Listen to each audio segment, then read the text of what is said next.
Crazy LKTV.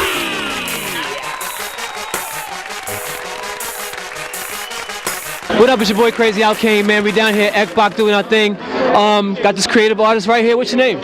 Kevin Darmany. Kevin Norman, what's the name of your project? I'm pushing out Kulprit, graphic novel, vigilante book. Pretty interesting. This is my esteemed colleague, Daryl Goza, who did the lettering and post-production on the book. He's been a very indelible part of pulling this project together. All right. It really wouldn't have happened if not for him. That's the honest to God. 6 weeks, 5:30 in the morning till 2 a.m. to make sure that we could make this show. Yes, sir. Yes, sir. So tell me a little bit about Kulprit. Kulprit is a vigilante hero, but unlike many of the other vigilante books that are out, I really get into the concept of what is that, and is the actions of a vigilante justified? We've all grown up seeing in those movies where the hero walks into the bad guys' establishment and mows down 100 people, commando type style movies, and at the end of it he walks off into the sunset with his daughter. This isn't that kind of.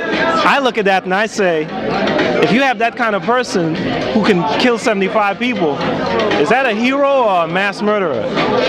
So basically in Kulprit, he eventually becomes that type of character, though that never happens at the end of this book where he kills 75 people. In fact, he only has conflict with a few characters. Okay. But there's a clear understanding at the end of the book that he's become that type of character. So Kulprit is more about transformation than it is a revenge-themed story or revenge-motivated character like so many of those other heroes that you see out there.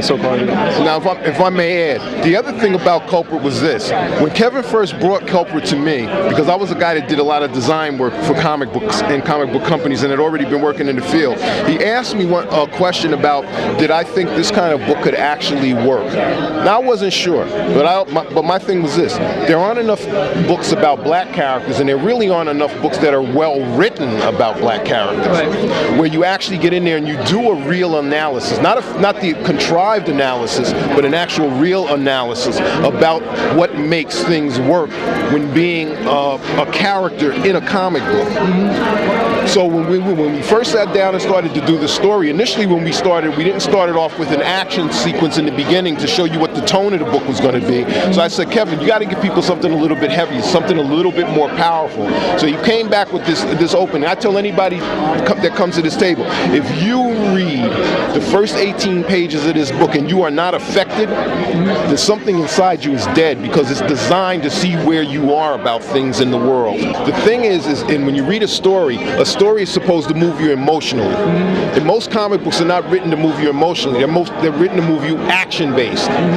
We don't want to write just action-based stories. We have books that do that. We wanted to actually start doing books that actually spoke to the human condition as it plays in the black community.